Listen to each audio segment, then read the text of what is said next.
Hi to the company and crew and all the creative team associated with Hadestown. I just wanted to let you know how much I've been thinking about you, and here's why. I'm not just like some weird fangirl randomly creating a little film for you. My name is Victoria Weinstein. I'm a minister. I am a spiritual director. I'm also a theater person. I've been involved in theater since I was a child. I have been involved and connected to the theater community very intimately. I have family members who have been on Broadway and friends who've been on Broadway. So I know the disciplines of theater, and I know the intensity and uh, the deep ritual of theater and the historical importance of theater. I am also kind of an amateur scholar of the Eleusinian mysteries and the Persephone myth and mythos. And strangely enough, right after I saw Hadestown, I went on a little personal exploration of the Orpheus myth because, as you well know, that myth has been in the zeitgeist right before the pandemic. I'm sure it's likely you knew about this. The um, the opera company in London did an Orpheus cycle of, I think, four operas. I went and saw three of them in November of 2019. And then I went in the spring of 2020, right before, well, February of 2020, to see the new opera Eurydice, which was premiering at the LA Opera Company. I took a road trip out there. I was in Arizona at the time, and I went out to see that. So I've been tracking the Orpheus myth, and I'm really aware that you guys have been channeling something in, in a, of a transcendent nature. I don't even know how to explain. I don't think we can explain why, right before a global pandemic, this particular story became a huge phenomenon. I mean, I know that Anais Mitchell wrote this song cycle way before it got to Broadway. So isn't that interesting? So I think about the old gods and the new. I think about the gods of comedy, tragedy, what they have to teach us, all those archetypal forces. And I sat in the Walter Kerr Theatre in July of 2019, and I saw your show, and I was very moved, just like everybody, and also just because of my personal interest in the ancient, in the ancient mythology. I was really like wondering what it was that was why this was such an important story for right now. Why this story? It's an old song. It's an old song from way back when. It's a sad song. And we're going to sing it again. I just thought, what's going on? This is not this is not a story that Americans generally embrace. Americans are obsessed with life and youth and happy endings. And I watched as the audience became transformed by what you were all bringing. I mean, from the moment that Mr. Hermes steps out and takes the stage, something was happening. It was a religious experience. It was a spiritual shift. It's not just entertainment. It's really deep. It's really soulful.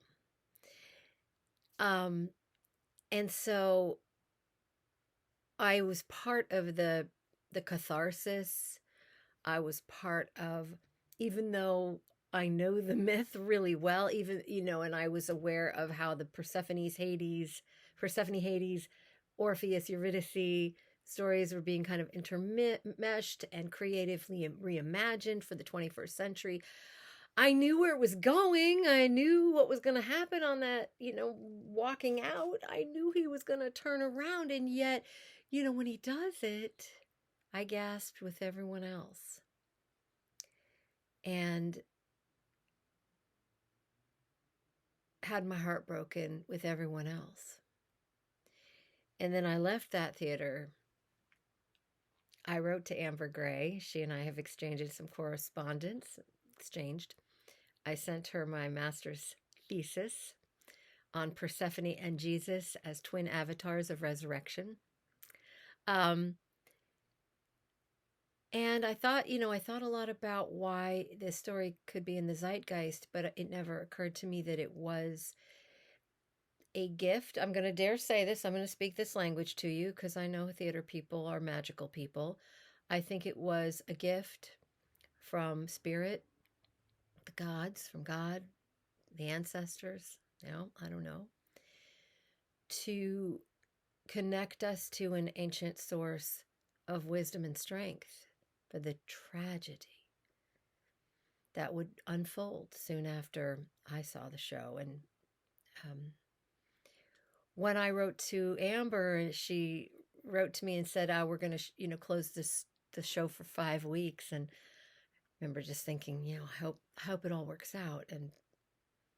And here we are. But you are reopening. You're reopening this week. You are going to be collectively and individually channeling, absorbing,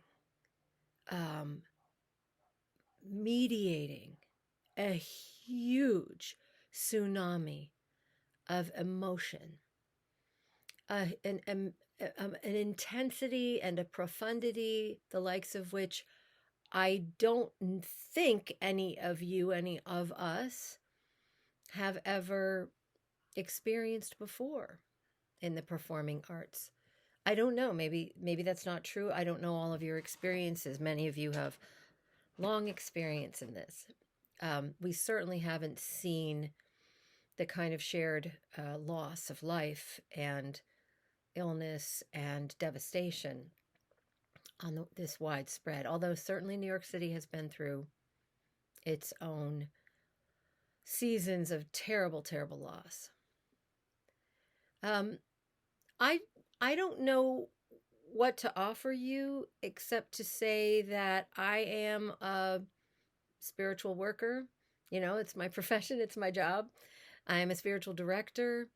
I am available to you as you figure out really how to work with your own instrument. I mean, mind, body, and soul, voice, dance, all of that you're bringing and doing through your character. As things happen with this audience energy you're going to be receiving, you may need some spiritual support, which is different from working with a therapist, because in therapy we work through things that we assume are problems. Spiritual work, we don't assume it's a problem. We just say we note what's happening. We respect what's happening. We honor the truth of the invisible, the invisible energy and phenomenon of what happens in that theater. So I just wanted to say that if you are okay with this, I will be holding you all in prayer throughout these weeks and months of your return as a company and as a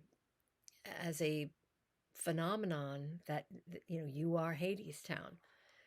You are, many of you, embodying ancient archetypal forces. That's big. But together, you are creating something that people will be responding to very deeply, and they won't always understand why. I know that they will be loving on you. They will be celebrating. They will be putting their hands together for all of you. It's going to be extremely joyful to be together and to be offering your gifts. And I stand ready to just be a support from a distance. I live in the Boston area, or I'm also available to you completely, gratis for processing or praying through or observing or noting what's happening in your spirit and your soul in this work. Okay? Much love to all of you, and so much gratitude for what you are providing for our world right now. Blessings.